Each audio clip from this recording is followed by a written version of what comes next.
The awful. Okay. Hello. We are live. Welcome to Astronomy on Tap, Bryan College Station. I am MC Carbon Queen. And I am MC M33 and MC Carbon Queen. What are you drinking tonight? I've already forgotten the name of it, but it's a very delicious, like Earl Grey bourbon drink made by my neighbor. Oh, shout out to Jessica. That sounds excellent. What are you drinking? It's an experimental IPA. I don't know how concerned I should be, but it's called Wolf Picker. That's interesting. Cool. Yeah. The experimental part's a little odd, but let's go with it. This sounds great. All right. Well, let's get started with some announcements before we jump into anything else. So we are still doing trivia. There's a Google form with all the trivia, so winners will be emailed based upon who does best with the trivia. If you'd like to participate, the link is tx.ag/AoT trivia. All right, and then. Yes, like and subscribe, please. We are 4 followers away from having 100 subscribers, which is a surprisingly big deal in YouTube land. Okay, it's not a big deal, but get our own channel and stuff like that, like special links. Yes, so if you are not subscribed to us already, please do, and that way you'll also be kept up to date on everything we do. And be sure to also keep up to date with what we're doing on our other social medias. So you can follow us on Twitter at AoT_BCS, and you can follow us on Facebook and Instagram at AoT BCS. Additionally, there is the International Astronomy on Tap website, and we're under the events tab if you ever want to check out any of the other Astronomy on Taps that exist in the world. Yeah, so while we are still very sad that we cannot be at our usual venue, we hope that will change soon. And our usual venue, to be specific, is the Grand Stafford Theater in downtown Bryan. You can support them by Venmoing any tips to @Jose-Quintana-20 with appropriate capitalization. And to make sure that he knows it's a donation, put Stafford Tip in the description. And if you would like to support us, feel free to donate online. We have both a Venmo and a Cash App, AoT BCS. And if you donate $15 or more, you're eligible to get an AoT t-shirt, which we will mail to you. And they're pretty great. And MC M33 is wearing one, as was also the lady on this slide. She's pretty cool. Pretty cool lady. Our next event will be on April 21st, 2021. I think that's the first time it's been on the 21st this year. It is the 3rd Wednesday of the month. So yeah, just remember what year it is, and then you will remember what our next AoT is. Perfect way to remember. All right, and so be sure to put your questions, any of the questions that you have, in the live chat. You can put them in as the talk is happening, so you don't have to forget about them later, and we will ask them at the end of the talks. And that's it. Great. So we've got a really cool talk for you tonight. Our speaker is Dr. Leo Alcorn. So fun fact, Leo is a TAMO PhD who graduated in 2019. You can correct me if I'm wrong, Leo. I'm so sorry. But she's now a postdoctoral fellow at York University. Her research focuses on the properties of galaxies in galaxy clusters and how dense environments affect galaxy evolution. In her free time, she screams into the void of the night to gain cosmic knowledge beyond the understanding of her fragile human mind. Fun fact, she's published 2 short horror pieces in the BCS local zine, 979 Represent. Now, before we hand it over to you completely, Leo, what are you drinking tonight? Good evening, everyone, from the frozen Northland, although we're not frozen today. I'm having a Space Invader, it's an IPA. I like my bitter. I feel like it's kind of appropriate for the subject of your talk, which we will now give you full reign. All right, fantastic. Then let's see. I am going to share my screen. I apologize for everybody seeing the actual talk itself. I will present it. Can everybody see the presentation? Yes. Fantastic. Okay, well, I'm going to talk to everybody about a subject that is very near and dear to my heart, and that is H.P. Lovecraft. I actually didn't get into Lovecraftian horror until I started studying physics, and I found that I got more into Lovecraft the further into my physics career that I got. And what I'm going to give you today is not really so much a science talk, but a culture talk about something that I found very influential in how I do my research, how I view the universe, as well as some background about the man who wrote these stories themselves. Let's see. Can I move? There we go. So I'm just going to give y'all a brief outline of what I'm going to talk about. I'm going to talk about why I think this is an important thing to talk about at a primarily science event. I'm going to talk about who Lovecraft was, what defines Lovecraftian horror, what I mean by the works of Lovecraft, specific works of his that I think would be interesting to somebody who is interested in astronomy. The sort of downside of Lovecraft works, which include racism and the fear of the other, and a sort of new way of looking at this philosophy that he provides through something called cosmicism in a way that I feel is more positive than what he and other 1920s writers were going on about, and some recommended reading. So I'll start with talking about why I think science fiction and horror is important for the science fan to be interested in. Most, but not all of the scientists that I've met are very interested in science fiction. They were inspired by it. The first science fiction was that we would recognize as science fiction today was written by Mary Shelley, who was inspired to write Frankenstein because of a biology lecture she attended. The story was based on actual science. I like to think of science and literature in general is as sort of a way for humans to process something. I've sort of been thinking of sci-fi, in particular, starting with Mary Shelley's Frankenstein, as a way to sort of disseminate what we've learned through science into other people, into our collective thought processes as a culture. So Frankenstein was a way of sort of looking at that in a new way. So if you, all of us have been influenced by science fiction, in particularly if we're scientists, not always, but these are some examples of science fiction that I found influential, and nearly every scientist has heard of Star Trek, and not only, so I also put in The Left Hand of Darkness by Ursula Le Guin, partially because it's not what they call a hard sci-fi, but Ursula, in the introduction, talks about the place of science fiction and science. She says that she isn't predicting, she is describing, which is how I view science fiction a fair bit. So she, let's see, what's a better way of putting this? Sci-fi is just sort of like a new way of looking at science, in my opinion, as a cultural phenomenon. So that's why I think it's important to pay attention to what science fiction says to help us process. I remember a podcaster that I follow who's a film student and studies horror films, says that film, and I would include literature, is the dreams of a civilization, and horror is its nightmares.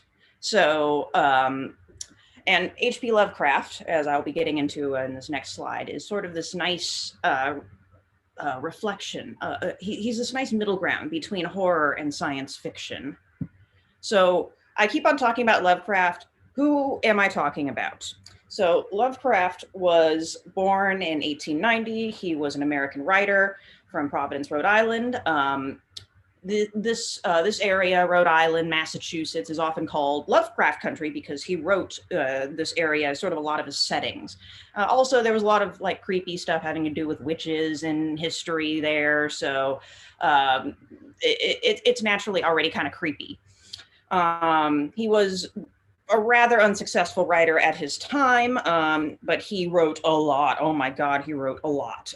He was primarily active from 1917 until he died in 1937. There's a lot of letters as well that he wrote to other writers, so we know a lot about his views because the man wrote a lot.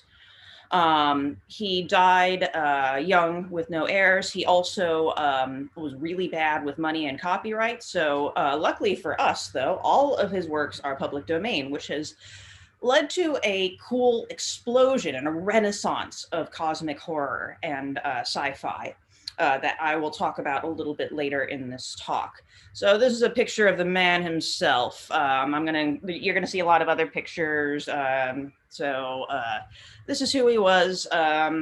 He was sort of born in a relatively wealthy family, but he was affected by, his dad had some sort of nervous breakdown, and I think that there's not a lot of details about what's going on. He lost his job and he died, leaving Lovecraft and his mother dependent upon his grandfather. They educated Lovecraft in literature, the sciences, but he still was kind of an odd dude. He didn't get out much. And he started writing from an incredibly young age. Let's see. So he wrote in what were called pulp magazines. These are a few examples of pulp magazines that he was in particular. So At the Mountains of Madness, Shadow over Innsmouth, and The Shadow Out of Time. They call them pulp magazines because of what they were made out of. They were made of this cheap wood pulp. They started being distributed, I think, in around the 1850s-ish, up until around the 40s, when instead this style of writing was, at that point, put into like paperback novels. There were more than just horror and sci-fi pulp magazines. There were detective pulp magazines, mystery, romance. The main thing is that they were considered kind of trashy at the time because, but at the same time, they formed a lot of the cultural landscape that we know of today. For example, Zorro was a character from a pulp magazine, Conan the Barbarian. Let's see who else. Tarzan was from a pulp magazine. So these magazines, despite the little import they were given at the time, really shaped the landscape that we see in culture today. So what do I mean by Lovecraftian horror? I've talked about Lovecraft. I've talked about, so what do I mean by Lovecraft? Why do I care so much about it as an astronomer? One can define Lovecraftian horror in a few ways, and I've written down a bunch of things here that scholars have used to define Lovecraftian horror. And the central part of the horror is not so much fear of death, fear of monsters.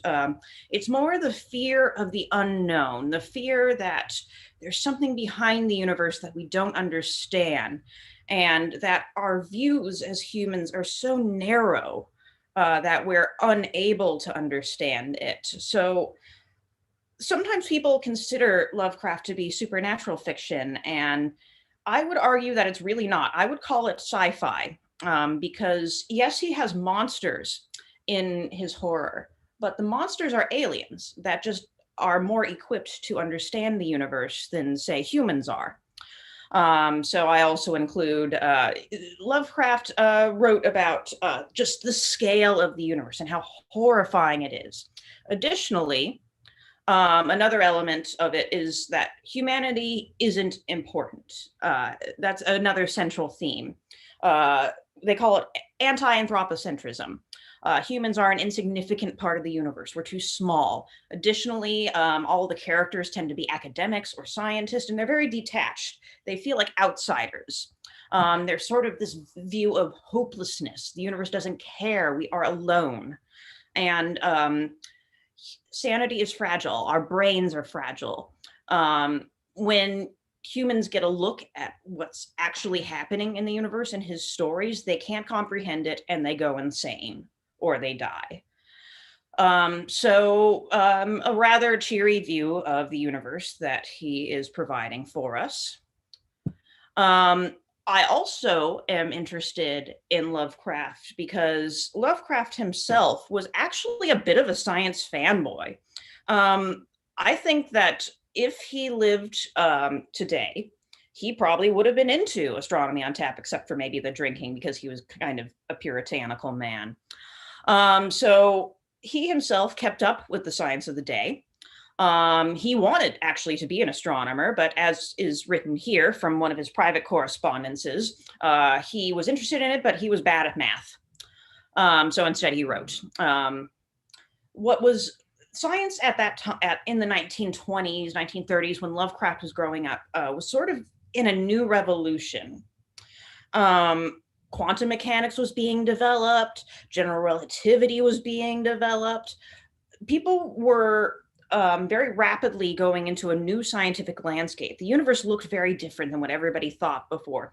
One, determinism was sort of turned on its head by quantum mechanics, because quantum mechanics gives us an idea of a probabilistic universe.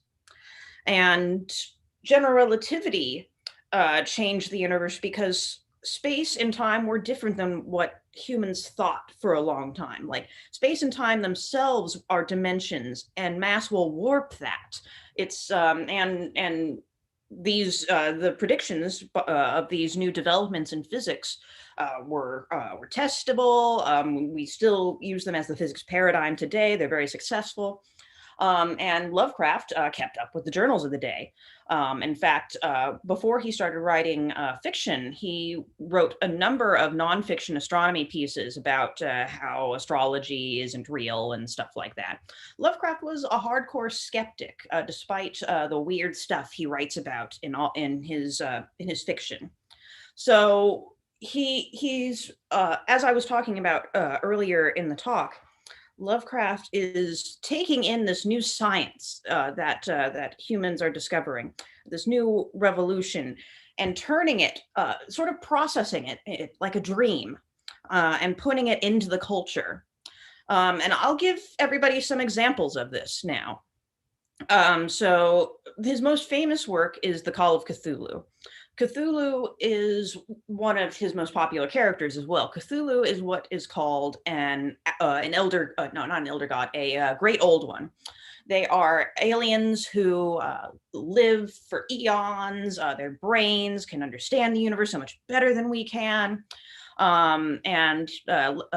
Cthulhu is described as being this tentacled abomination with wings that's the size of a mountain.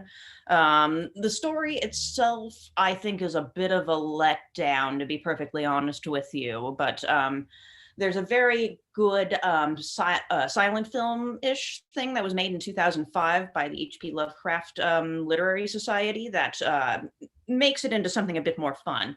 Basically, what happens is some Norwegian sailors get lost in the Pacific Ocean and they run into Cthulhu. And then they crash into Cthulhu and Cthulhu falls back asleep. I don't know, kind of boring, but it brings up but Lovecraft brings up some interesting things in it. So one of his most popular quotes is this first paragraph from Call of Cthulhu, and I'll read it out loud for you. The most merciful thing in the world, I think, is the inability of the human mind to correlate all its contents. We live on a placid island of ignorance in the midst of the black seas of infinity, and it was not meant that we should voyage far. The sciences, each straining in its own direction, have hitherto harmed us little, but someday the piecing together of dissociated knowledge will open up such terrifying vistas of reality, and our frightful position therein, that we shall either go mad from the revelation or flee from the deadly light into the peace and safety of a new dark age. Here, Lovecraft is talking about how he doesn't think humans can handle science. Our brains are not equipped for it. It will terrify us. And again, a bit of, a cheery thought for starting a story. But it's an interesting way of viewing science. It's also a bit contrary to how science was viewed in the time, there was sort of this idea of progress of the sciences, how it'll bring a new golden age. But at the same time, keep in mind, this was post-World War I. So there was a very uneasy political situation. So even though there was this idea of human progress, there still underlied this fear of what science would do, because technology and science had created this horrible war with so much slaughter. So there's still, people were trying to process that. So there was a lot of hesitation surrounding science, as well as these interesting new developments that made everything so interesting and hopeful. Additionally, let's see, I wanted to talk about another plot element in this story called Aurelie, which is supposedly where Cthulhu lies sleeping or dreaming. And so he places it in the middle of the ocean. So Lovecraft says it's here. One of his proteges, Auguste Derleth, says that it's here. So he describes it as the nightmare corpse city of Rillier, built in measureless eons beyond history by the vast loathsome shapes that seep down from the dark stars. There lay great Cthulhu and his hordes, hidden in green slimy vaults. So what this was an ancient city built eons before humans.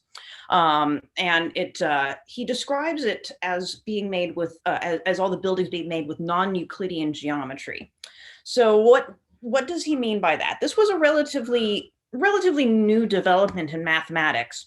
And I remember having to study a bit of this in cosmology class, actually. And this was when I was really starting to read a lot of Lovecraft. So non-Euclidean geometry it sounds scary, and like sometimes doing the math for it is a little scary. But it's when you look at it, it's not actually that scary unless you're in a cosmology course. So it was first developed by Carl Gauss, and there was this idea of geometry as being sort of like a perfect mathematical science. It had like postulates developed by Euclid in ancient times, but people started theorizing non-Euclidean geometry in the 19th century. First Carl Gauss. Riemann came up with sort of a new type of geometry in the 1850s, and I found it very helpful for studying GR. I remember looking at space-time curvatures. Mostly what it has to do is it's just the rules of Euclid's geometry are broken. It's difficult to do the math, yes, but a little bit less terrifying than you'd think. So Lovecraft really loves bringing up non-Euclidean geometry in his sci-fi, and it's actually kind of a staple now in sci-fi. Another piece that I want to talk about is The Color Out of Space. I would call this one of my favorite Lovecraft short stories. So, and if you have the chance, you should find like an audio reading of it, or you can read it yourself. It's only a few pages. So what happens is an asteroid hits a deserted piece of farmland, and it starts appearing to poison the land and everything on it. And what the sickness appears to be inspired by radiation, which had been studied by that time, and people who studied it were getting sick. So things seem to crumble, skin boils, that sort of thing. And what I remember being struck the first time I read it, hearing about, so since Lovecraft studied the science of the time, he knew how scientists would have studied this phenomenon, and scientists studied the phenomenon in the story. So I remember reading that they try to take a spectrum of the material to try to figure out what it's made of, and they have no idea what it's made of. Additionally, what I found particularly interesting about this story is aliens at that time were very human-like in sci-fi. And Lovecraft thought, why does it have to be that way? So in The Color Out of Space, he creates an alien, a phenomenon that we don't understand at all. It's not at all human-like. It doesn't appear to have any particular motivations. It's more of a natural phenomenon than a being. And this story has been remade a few times contemporarily that I'm going to point out to you because I think it's worth watching. It influenced the recent movie Annihilation by a fair bit. A lot of people say that Annihilation was sort of was pretty much the color out of space. It's about an asteroid that hits a lighthouse and weird things start happening. It doesn't create sort of the sickness, but it causes DNA to start blending between things within this area. I really recommend it. It's very scary. Natalie Portman's fantastic in it. It gave me all of the mad science feels that I went into science for. Additionally, a more accurate but contemporary retelling of Color Out of Space is the actual movie Color Out of Space, based on the story. Nick Cage is in it, and so the cool thing is that Color Out of Space is also Nick Cage's favorite Lovecraft story, and which gives me a whole new respect for Nick Cage because he has a favorite Lovecraft story. Additionally, the role was written for him, and he brings his A game. Let's see. So basically what they did is they just took the story, expanded it out a little bit, and then put it in a modern setting. Fantastic. I got to see it in a theater. If you're ever up here in Toronto, go to the Royal. It's a great little theater. So please do see that if you are at all interested in this story.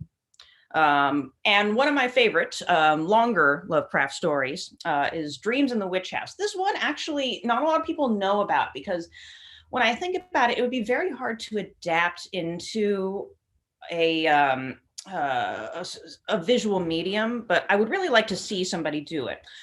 One thing I was very interested in this particular story is that the main character is a physics student, and I remember reading this when I was a physics undergrad. But what happens is he goes to uni, he's studying physics, he's studying math, he's also studying folklore because he's very interested. And he's renting this room and weird things start happening in the room. It's known to be where a witch used to live. And he starts seeing this so-called witch. The thing about the witch, though, is, and I'm going to read this here. This is the quote that I have on here. Gilman, the main character, could not have told what he expected to find there, but he knew he wanted to be in the building where some circumstance had more or less suddenly given a mediocre old woman of the 17th century an insight into mathematical depths, perhaps beyond the utmost modern delvings of Planck, Heisenberg, Einstein, and de Sitter. So this witch was not said to have magical powers. She was supposed to be a mathematician of the 17th century who then went mad after having seen what the universe really is made of. And then she wants to take Gilman into the same fate. So she shows him all these strange worlds where the so-called gods or aliens try to make him into a servant of theirs. So I found it a fun read. The character dies horribly at the end. It's fantastic. Very Lovecraftian. All right, so lightning round edition. Some other stories. I don't want to take too much time talking all night. Let's see. Whisper in Darkness was written in 1931. It involves aliens from Neptune who try to invite humans to join them on a trip to Pluto. But for some reason, Lovecraft's character freaks out because they're going to have to remove his brain from his body. I mean, I would go, but Lovecraft's characters, as I'm going to talk about later, are a bit timid. So instead, he runs out of the house. Then there's Shadow Out of Time. I like this one because the main character switches bodies with an alien scientist. These scientists study different civilizations throughout the eons. And he gets to learn about everything they have in sort of their alien libraries about all these other civilizations. So it has themes about like geological large time scales, which not a lot of people think about. Let's see. Mountains of Madness is one of his best works. It's about an Antarctic expedition that finds a non-human civilization from prehistory. They call them the Elder Things. They have like culture and it inspired the movie The Thing, where they find an alien encased in ice, but it's slightly different story. It's worth actually reading this. And then I also wanted to mention Nyarlathotep, which is a short story. It's more like prose than a story, though. But it's not like explicitly about something scientific. But people often think that the character Nyarlathotep, who is a great old one, a god, was inspired by pictures that Lovecraft would have seen in his youth of Nikola Tesla's shows, because Nyarlathotep himself is described as sort of looking like Nikola Tesla and using electricity for shows like he did. So if you're interested in the history of science, you might be interested in that story too. All right, so elephant in the room. If you are at all familiar with the works of Lovecraft and know anything about Lovecraft, you will know that he was a massive racist. And I remember people telling me, well, I mean, it was a long time ago. You can't really judge him, but actually you can, because even for his time period, people thought that he was like a weird racist. And I think that this is partially due to the fact that he came from a white Anglo-Saxon family. He believed in Anglo-Saxon superiority over every other ethnic group. There was sort of a little bit of entitlement in him, I think, because his family lost this fortune and things got really bad. Whereas in this time period, ethnic minorities in the States were building things like Black Wall Street, and I imagine there was a bit of envy. Additionally, he was sort of allergic to fun, and a lot of things in like American culture were not from the Anglo-Saxons, so he wrote a lot of unfortunate stories about this. A common theme in a lot of his stories is the decay of civilization, which he thought was due to multiculturalism. So there's sort of a joke among people who are really into Lovecraft now that the gods of this universe are not actually like evil or uncaring. It's just that they're trying to forcefully expand the minds of these closed-minded people, including Lovecraft. And he's resisting, and it drives him insane. So as they say here, gaining eldritch knowledge is just finding out how to be woke. And H.P. Lovecraft was scared of it because he wanted to keep being very racist, aka the call out of Cthulhu. Cthulhu, please just stop being racist. Lovecraft, this knowledge is too much for my human brain to comprehend. Thinking about it you'll fall into madness. Anyway, so an example of this is a surprisingly good story, The Shadow over Innsmouth. The story is about humans and a sort of fish people culture called the Deep Ones. They form a cultural and economic alliance. They start trade routes and they start intermarrying, but they're also a little bit cultish and cautious of outsiders. They have this cult for an ancient god in the sea called Dagon, who's some sort of fish monster. This was written because Lovecraft thought that multiculturalism and intermarriage were going to destroy society. But I mean, when we actually read the story, it's interesting that one, the offspring of these unions are immortal, and this actually brings prosperity to everybody. And honestly, I kind of want to be one of these hybrids. Because again, they're immortal, and when they get old enough, all they do is get more fish-like, and they go under the sea. And I mean, Disney wrote a song about how much better it is to live under the sea. That being said, it leaves itself open to a lot of great reinterpretations. While the original story had rather racist undertones to it, it's still a very interesting story about coming to a town where you feel like an outsider, or these towns where there's a lot of weird people in it. But at the same time, there were two reinterpretations that I thought sounded particularly interesting. One, which I read, called The Weird of Hali, Innsmouth. It was written by a guy who's actually really into like nature religion. He's a druid, actually, John Michael Greer.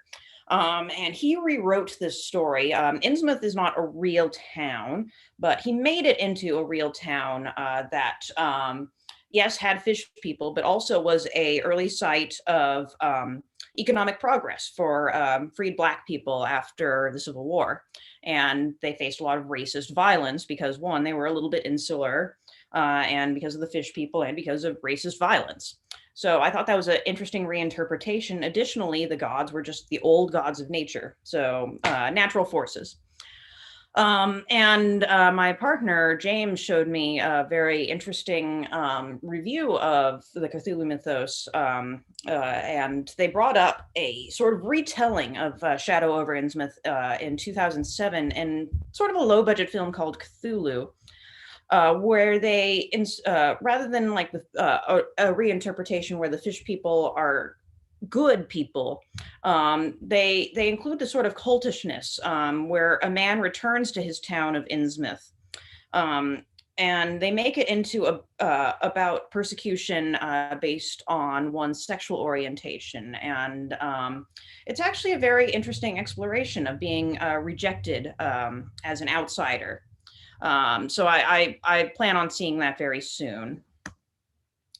So speaking, a lot of people have been reinterpreting Lovecraft recently through the lens of race, through the lens of gender, sexual orientation, but I want to think about this from the perspective of an astronomer, because I found, sorry, warning, yeah, time warning. Okay, But don't worry, I am nearly done. Thank you.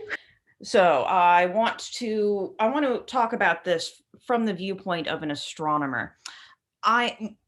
One of the things that Lovecraft gets into is the incomprehensible scale of the universe. And when I think about my research and all the research I've done in graduate school, if I actually sit down and think about these huge numbers that I'm working with, sometimes it breaks my brain and it gives me this existential dread.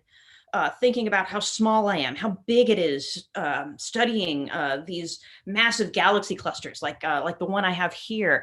The individual galaxies of this cluster are so much bigger than I can even imagine.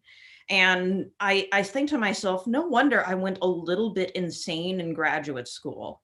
And it's not getting too much better, but sometimes these scales can be a lot to deal with. So we need to think about these things in a different way. And I feel like cosmic horror has given me the tools to do this. One, I've sort of created an idea for myself called embracing the tentacles or embracing the weirdness.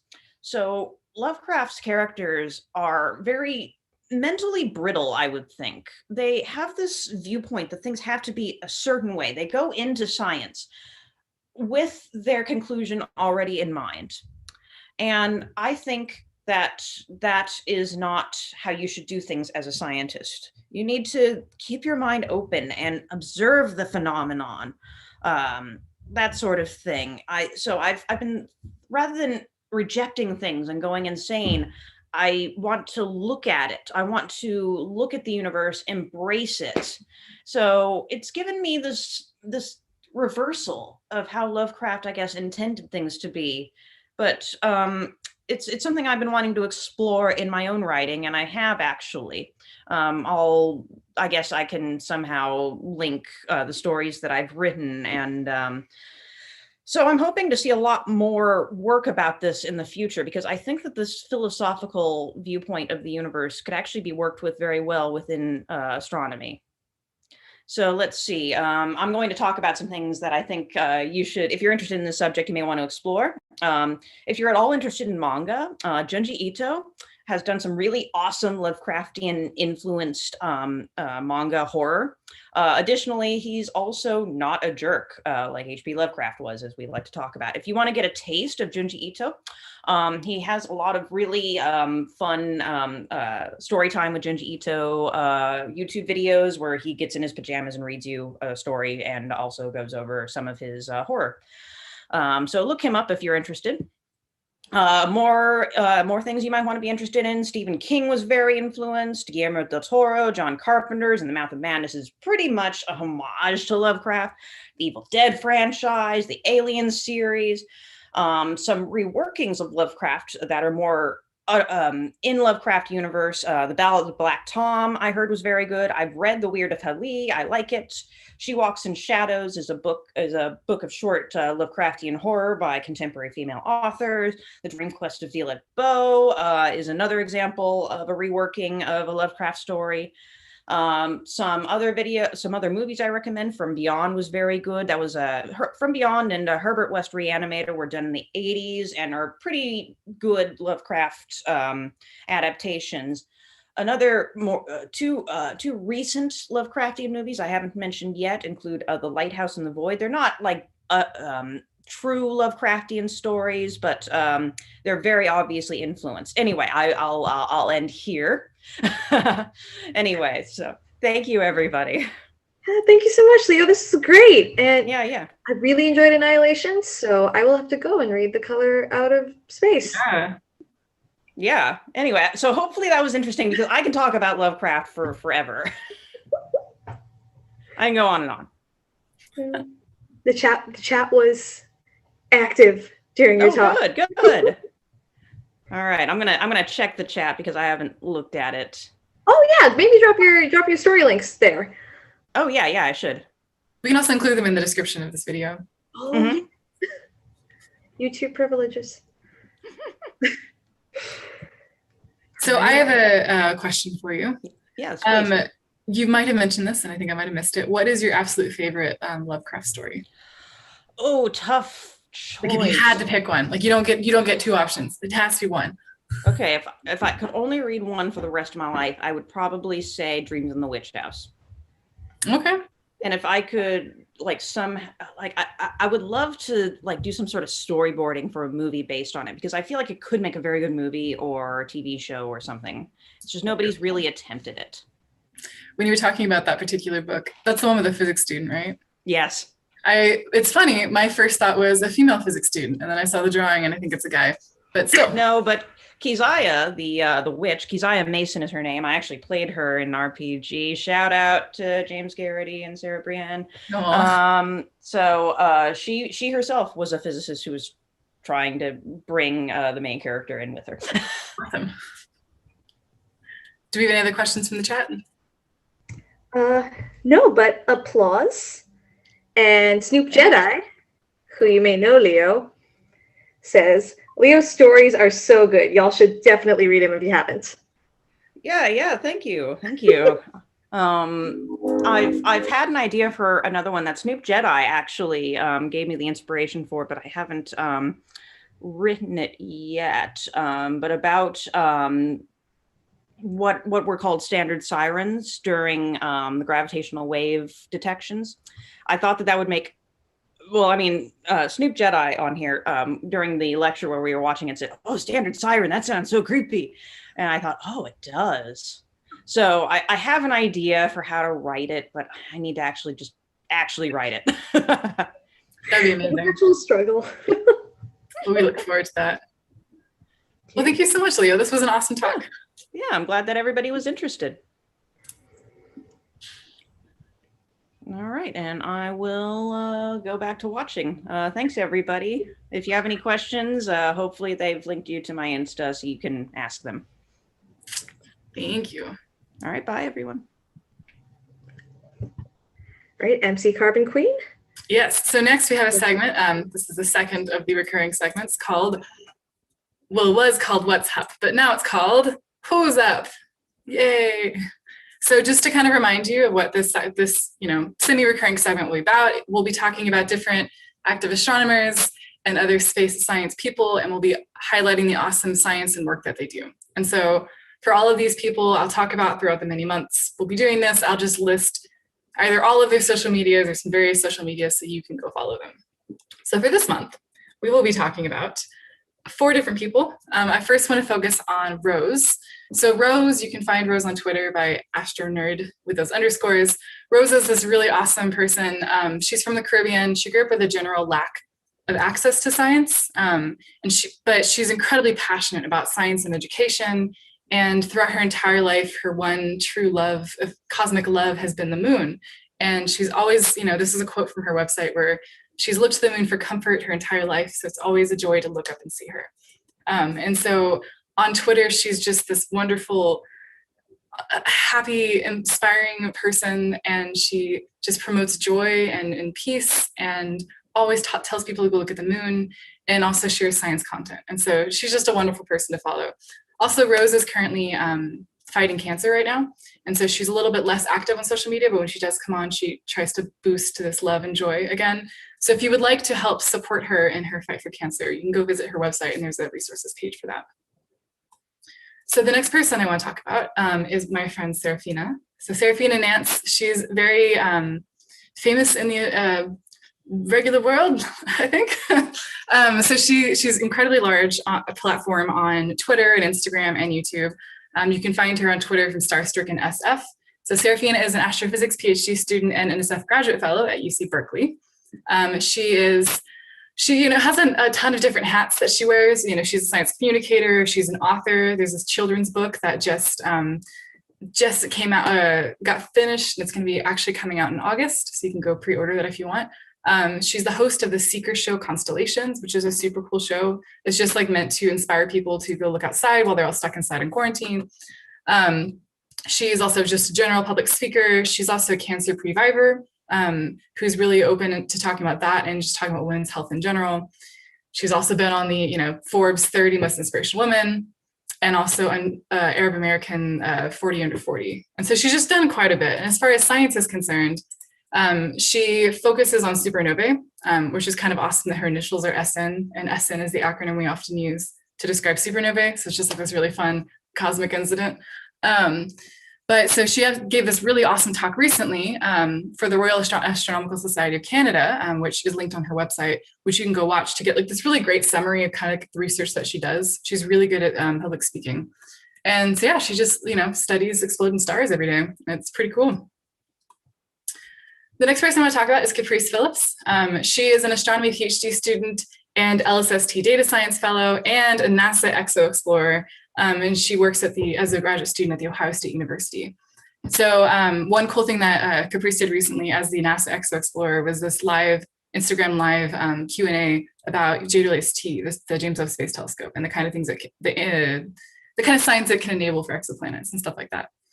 She studies essentially all things exoplanets. She does exoplanet detections, the atmospheres of exoplanets, brown dwarf characterization, planetary formation, and all these other things as well. So if you are curious about the kind of research that she's doing, you can go visit her website and look at that stuff. Additionally, in her fun time, she's a plant mom, and she paints these really awesome designs on pots of all her tons of different plants, which each one of them has a name. She's just a super cool person and a great scientist. So you should totally go find her and follow her. And the final person I want to talk about is Lucianne Walkowitz. They're an astronomer at the Adler Planetarium and a co-founder of the Just Space org, and an artist and just a general science communicator. They're also the director of the LSSTC Data Science Fellowship, the same fellowship that Caprice is part of, and also Leo Alcorn, our previous speaker, was a part of this fellowship. They speak frequently about the ethics of Mars exploration and how you shouldn't say colonizing a planet, which we talked about in previous Astronomy on Taps. They also go into exoplanets and social justice. And if you want to follow this really great recurring series of articles that they write, you can go to notnotrocketscience.substack.com, and you can even subscribe to get even more articles. They have a really cool list of stuff. And I just included one of their tweets because it just made me crack up, because this space poop bag puppet singing with a toilet about how astronauts poop in space. And so this is just a tweet about it, but there's actually a full video now of what this tweet was talking about. You should totally go look it up. It's really funny. But yeah, you should follow them as well. They're amazing. So yeah, so that's who's up this month. Stay tuned for more scientist highlights. We'll try and theme them depending on what's going on that month. Otherwise, just keep paying attention for more cool scientists for you to follow and get all that cool science content. So yeah, thank you. Thank you, Carpin Queen. Seconded. Everyone you highlighted. They're all so great. If you are on Twitter, definitely follow them. I love when they're all awesome. They're good people. Yeah. All right. So next we have Dark Matter Dude. Maybe. There he is. Dark Matter Dude is no longer dark. I don't know what I was waiting for. This is just... Hello, Dark Matter Dude. Are you going to tell us about what's in the news? I am. Yeah. Great. We'll take it away. Here we go. Okay, everybody. So what's up? my name is Alex Riley, aka Dark Nano Dude, and we are going to talk about what happened that you may have seen in the news this past month. So let's get to the news. Oh no. Okay, we're good. I'm Here in Safety Bravo. And be quiet for a second. We have completed our terrain relative navigation. Current speed is about 30 meters per second, altitude of about 300 meters off the surface of Mars. We have started our constant velocity accordion, which means we are conducting the sky crane, about to conduct the sky crane maneuver. Sky crane maneuver has started, about 20 meters off the surface.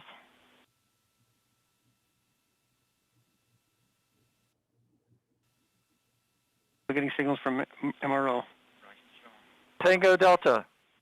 Touchdown confirmed. Perseverance safely on the surface of Mars, ready to begin seeking the signs of past life. Cool. That movie gives me chills every time I watched it, and I've watched it a number of times in preparation for this. So Perseverance, a U.S.-based NASA experiment landed on Mars. This happened landed February 18th. There was a whole bunch of news about it. This very nervous 6 to 8 minutes where you don't know if the rover has landed. All of that all that happened, but things were great. The landing happened just fine, and Perseverance is now on Mars taking data for us. So the goal behind Perseverance is to basically look for signs of ancient life. There's a number of ways that it's doing this. It has a couple of really fancy cameras. It's got a laser that it can use basically to get really close up to like a very interesting rock or something. Fire the laser at the said interesting rock, and then it's able to get the chemical composition from the small plasma cloud that forms after firing this awesome laser. It's also going to collect a whole bunch of samples and then put them in a spot where they can be retrieved, sometime down the future and brought back to Earth. So all that is amazing, super cool, super exciting. If you haven't seen this, I couldn't play this on air because it's a little hard to hear over Zoom and stuff. But you should Google after this. Now listen to me. After this, you can Google this. Audio of Mars wind. Basically, there's a microphone hooked up to Perseverance that just recorded what the wind sounds like on Mars, and that's just so cool. There's a helicopter kind of underneath the main carriage of Perseverance. That little mini helicopter isn't actually going to have a lot of science attached to it. But instead, it's kind of an engineering test. They're trying to figure out how hard is it to fly something on Mars, and so hopefully they can get some fun stuff from that. When I was doing kind of my read through of all the stories from this, there were two kind of interesting themes that popped up. One is the significance of the name. So apparently, when the name Perseverance was selected, all like the science team and the engineers behind it were like, yeah, okay, I guess it's fine. And then a few months later, COVID hits, and all of their activity basically came to a stop. But it couldn't stop for very long because they were still 4 months away from a launch. They needed to launch this rover. Like there was a very finite time window where that could happen, and so the team persevered through that. And the name just gained a whole new meaning from that context. Also, fascinating idea. So for the first couple of months, when this rover is going to be going around, the engineering team is going to be operating on Mars time. And so what that means is that instead of operating on Earth's 24-hour day, they're instead operating on Mars's 24 hours and 37-minute day. And so that 37 minute is important because that means that their engineering team was basically shifting the time that they have to wake up every day 37 minutes forward every single time. And so their wake up time will slowly on Earth will slowly drift around for the first 3 months or 37 or Mars times. So yeah, so that's just fascinating. And we've heard a lot about how morning shifts suck and night shifts suck. Now imagine just when that period starts changing just a little bit every day. Couldn't do that. Okay, so on to not Perseverance news, even though Perseverance news is kind of the best part of what happened. Right. So there was this study that kind of just came out that was looking for nearby binary stars. So two stars that are orbiting very close around each other. So I've talked about Gaia before. I use Gaia data all the time. It's my favorite space mission to talk about. So Gaia is a satellite that's orbiting Earth. And basically its job is to measure the positions, sky motions, and colors of over 2 billion stars that are in the immediate vicinity of Earth, and kind of within our galaxy.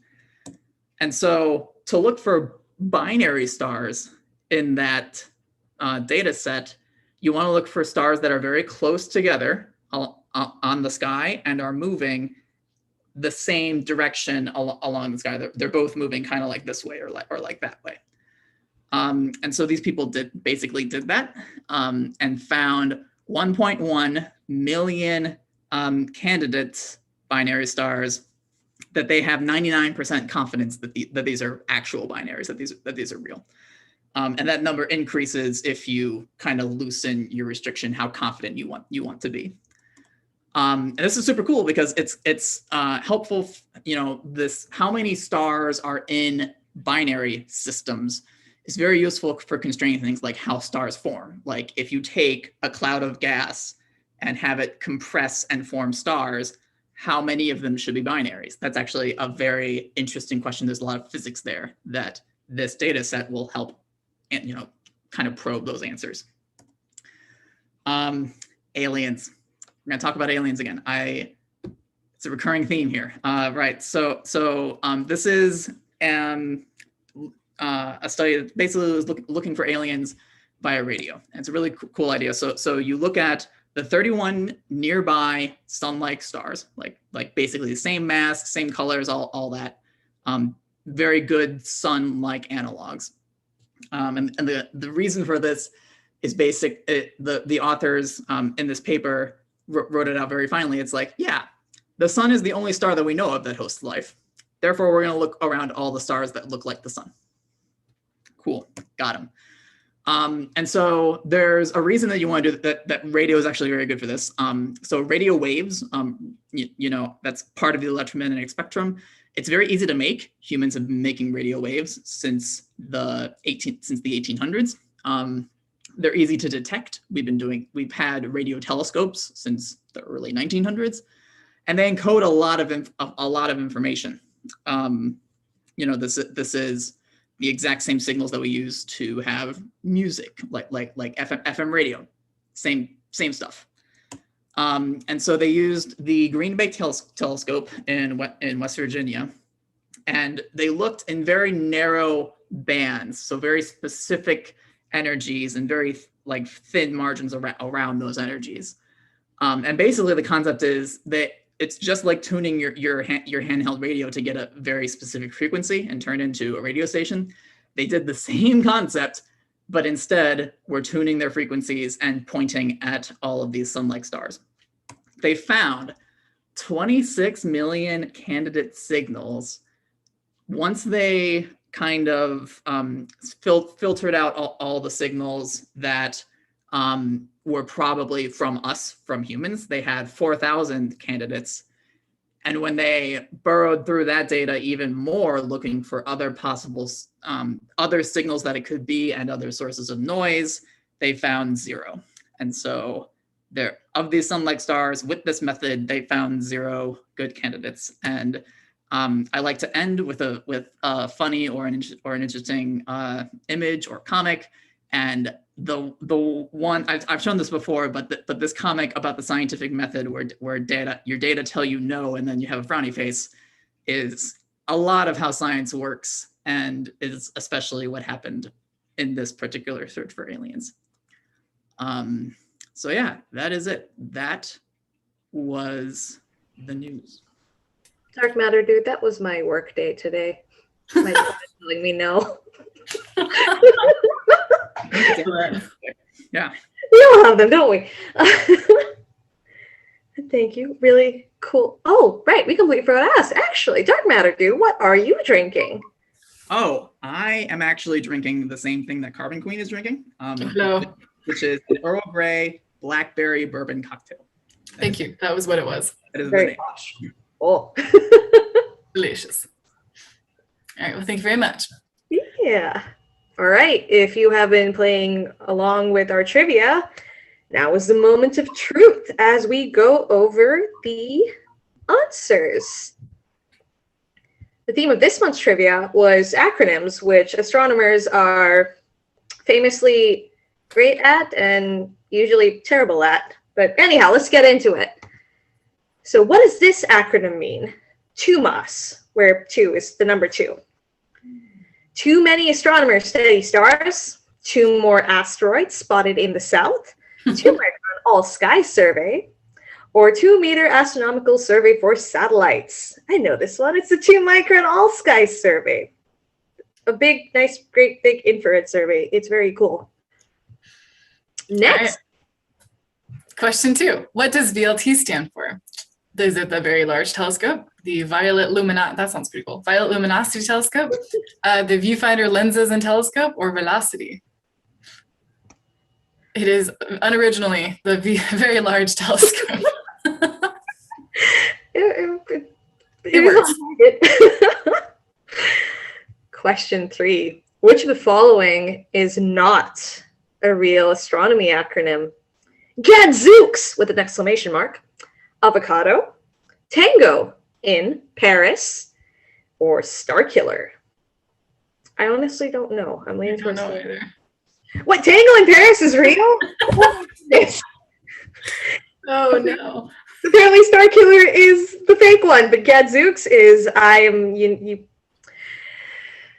thought I would try to read these, but These actually aren't the worst. Often what you'll see with astronomy acronyms is like every single word, the first letter is not the one used in the acronym. it's true. Pretty Oh boy. painful. Well, moving on. Question 4.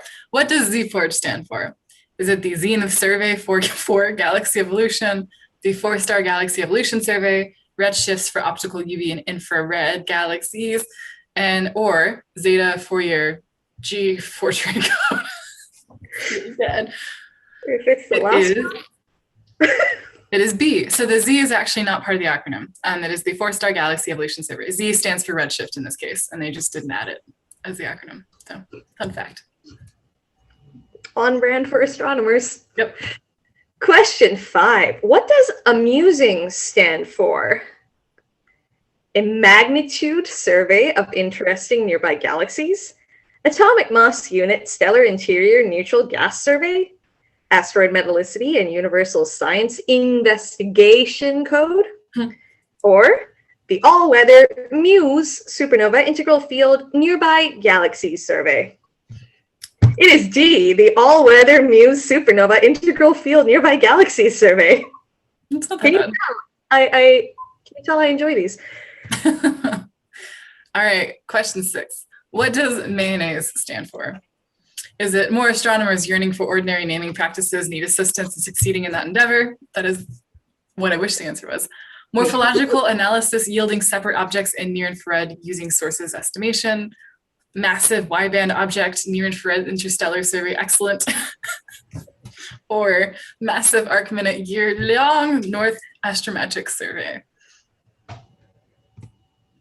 It is the morphological analysis yielding separate objects in near-infrared. That's, the best of all of them, I feel. I'm a little relieved. All right, question 7. What does FIRE stand for? Far Infrared Galaxy Explorer, F-star Imager with red eyepieces, feedback in realistic environments, or amplified ultraviolet. I don't know what the was. Oh, it was there. Okay, never mind. Optical and infrared. That would be kind of cool if we actually had that. But it is feedback in realistic environments, a simulator. That was a really cool one too. Here, yeah. All right, question 8. Which of the following is not a real astronomy acronym? SpongeBob, Assassin, Slowpokes, or Angst? It is SpongeBob. All right, question 9. What is the acronym that astronomers made from the following phrase? Polarization of the background radiation. Is it ZURAD, separated, Polar Bear, not separated, PBR, or Arizona? It is Polar Bear. No, you know what? No, it doesn't work. It's fine.